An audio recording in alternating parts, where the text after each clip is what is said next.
নেতার বাড়ি লক্ষ্য করে বোমাবাজি ও হুমকি চিঠি রেখে দেওয়ার পর দলীয় কার্যালয়ে আগুন লাগিয়ে দেওয়ার অভিযোগে তৃণমূলের বিরুদ্ধে। নানুরে তিলটিয়া গ্রামে বিজেপি নেতা রসময় দাসের বাড়ির সামনে বোমাবাজি ও হুমকি চিঠি রাখার অভিযোগ ঘিরে চাঞ্চল্য। অভিযোগ, কিছু দুষ্কৃতী তাদের বাড়ির সামনে বোমাবাজি করে, পরে সেখানে সাদা থান, মাটির সরা, ধূপবাতি ও ফুল রেখে দিয়ে যায় বলে দাবি পরিবারের।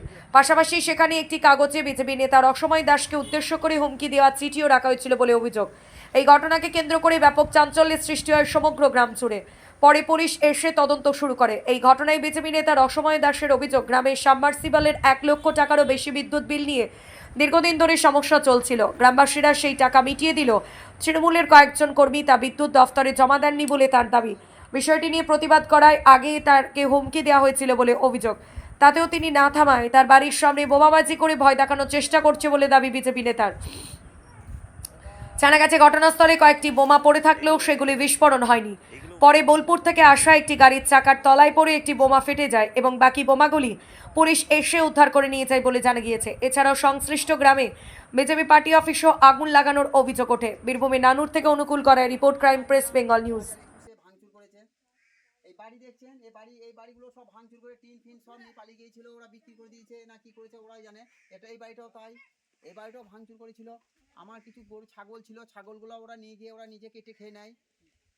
দুটো গরু ছিল, গরুগুলোও নিয়ে চলে যায় ওরা। এই বাইকটা গম কলাই সব নিয়ে চলে গেছে। তারপর চলে গিয়েছিল 2021-এ নিয়ে যাওয়ার পরে আমরা যখন 17 মাস পরে বাড়ি ফিরলাম, তারপর আবার আমাদের নতুন করে আবার এই সামর্থ্য বসাতে হয়েছে। সরকারের মোদির কল আছে, আমাদেরকে এখনো কলে জল পর্যন্ত আমাদেরকে দেয়নি। আমাদেরকে বেরু গ্রামে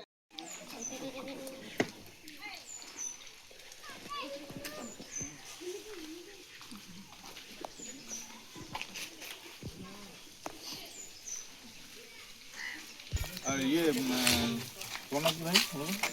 আমার নাম তোমার এখানে বাড়ি নয়, আমার নাম বেশি দাস।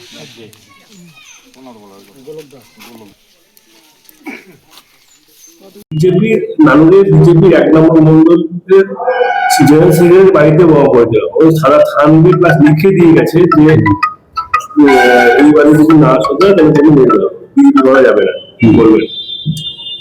দেখুন, এইরকম ঘটনা 21 সালের নির্বাচনের পর থেকে মাঝে মাঝে কোথাও কোথাও ঘটছে। তৃণমূল যারা করেছে, তৃণমূল করে যারা ব্যক্তি স্বার্থ চরিতার্থ করেছে, তারা তো ভুলতে পারছে না যে ক্ষমতাটা আমাদের হাতে নেই। অতএব ওরা একটা কথা থাকে যে ক্ষমতায় না পেরে ভাতে মারো। ওই জন্য ভাতে মারার ওরা কর্মী কার্যকর্তা দিকে পেরে উঠছে না। অতএব আতঙ্কের পরিবেশ তৈরি করো, ভীতি সঞ্চার করো, একটা সন্ত্রাস যুক্ত একটা এলাকা হবে এরকম একটা বাতাবরণ তৈরি করো। এই পলিসি নিয়ে তৃণমূলের কিছু লোক এখনো চলছে। ওরা মনে করছে আমরা সেই মানুষ মরে গেলে অনেক তার আত্মীয় স্বজনরা যেমন ঘুরে ছাড়তে চায় না, সেরকম ওরাও ওই ক্ষমতাটাকে এখনো ভুলতে পারেনি। তারা ভাবছে আমরা ক্ষমতায় আছি। আমি যে শুনেছি ওখানে বোম্বিংও হয়েছে, ওখানে সাদা থান নিয়ে এসছে। তো তারা কি মনে করছে? আমি পুলিশ প্রশাসনের কাছে আপনাদের মাধ্যমে বার্তা দিতে চাই, অবিলম্বে এইসব যারা করছে তাদেরকে ধরে গ্রেপ্তার করে উপযুক্ত ব্যবস্থা হোক এবং যেখানে যত বোম বারুদ আজও পর্যন্ত মজুদ আছে সেগুলোকে মুক্ত করা হোক। প্রশাসন কি করছে এখানে বসে? এখনকার তৃণমূলের যেমন আছে, তৃণমূলের নেতাদের কথাই যেতে পারতো না, কাজ করতে পারতো না। এখন তো বিজেপি ফ্রি হ্যান্ড ছেড়েছে। বিজেপি কোথাও বলে না যে অন্যায় কাজে মদত করো।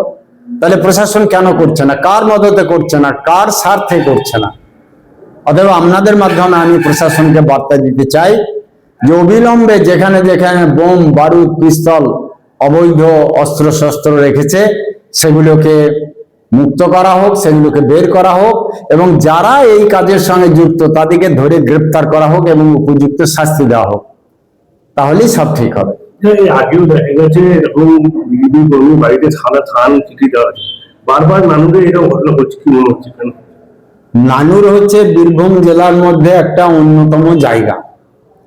এর কারণ হচ্ছে নানুর বিধানসভাতে তৃণমূলের কিছু অন্যতম লোকের বাস, যারা সাধারণ লোকের মতো নয়, তারা অসাধারণ, মানে পাণ্ডিত্যে অসাধারণ, জ্ঞানে অসাধারণ, গুণে অসাধারণ এরকম নয়। তারা দুষ্কর্মে অসাধারণ, বদমাইশিতে অসাধারণ, সন্ত্রাসে অসাধারণ। এইরকম কিছু তৃণমূলের নেতা ওই নানুর বিধানসভায় ছিল এবং আজও আছে। তারা ভাবছে আমরা আমাদের জমানায় যা করেছি আজকের জমানাতেও তাই আমরা করে যাব। ওরা মূর্খের স্বর্গে বাস করছে। যে ধরনের কাজ করে একটা সন্ত্রাস ভীতি সঞ্চার করতে চাইছে, এটা খুব ভুল করছে। আমরা প্রত্যেক কর্মী কার্যকর্তা সাধারণ মানুষ তৃণমূলে যারা করেছে তাদের কাছে আমরা জানান দিতে চাই যে কোনো ভয় ভীতির মাধ্যমে নয়, বোম বারুদ পিস্তলের মাধ্যমে নয়, ভালো করে ভালোবেসে সবাই সবার সঙ্গে মিশে নিজ নিজ এলাকায় শান্তিতে বসবাস করুন।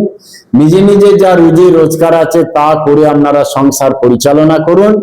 ভারতীয় জনতা পার্টি কোন রকম ডিস্টার্ব আপনাদের করবে না, আর ভারতীয় জনতা পার্টি ছোটখাটো ব্যাপারে মাথাও লাগাবে না। অতএব এই কাজ নির্বাচনের আগে করেছে, তারপরে কি নির্বাচনে ওরা জয়ী হতে পেরেছে? হয়তো নানুরটাতে কোন রকমের জয়ী হয়েছে, তাটা একটা জয়ী হয়ে কি হবে? আমরাও তো 21 সালে 77টা সিটে জয়ী হয়েছিলাম, তা আমরা বাংলায় কি করতে পেরেছিলাম? সেরকম ওরা এখানে 11টা সিটের মধ্যে মাত্র 3 আর 2 5টা সিটে জিতেছে। আমরা এখানে 6টা সিটে জিতেছি। আমাদের এখানে সরকার, অতএব ওরা কি করবে? ওরা যখন ক্ষমতায় ছিল আমরা বিরোধী হিসেবে যা ছিলাম, যেমন ছিলাম সেরকম ওরাও আজকে ক্ষমতায় নেই, আমরা যেমন ছিলাম তেমন ওরা থাকবে। এর থেকে তো নতুন কিছু হবে না। অতএব এখনো যারা মনে করছে এইসব করে আমরা পার পেয়ে যাব, আমি বলছি পার পাবে না। অতএব প্রশাসনকে, বিশেষ করে বীরভূম জেলার সম্মানীয় এসপি সাহেব, তিনি খুব দক্ষতার সঙ্গে বীরভূম জেলায় কাজ করছেন। ওনার কাছে আমি অনুরোধ রাখবো, আপনি একটু নানুর বিধানসভায় দৃষ্টি আকর্ষণ করুন এবং প্রশাসনকে সক্রিয় করে কাজগুলোকে আপনি দেখুন।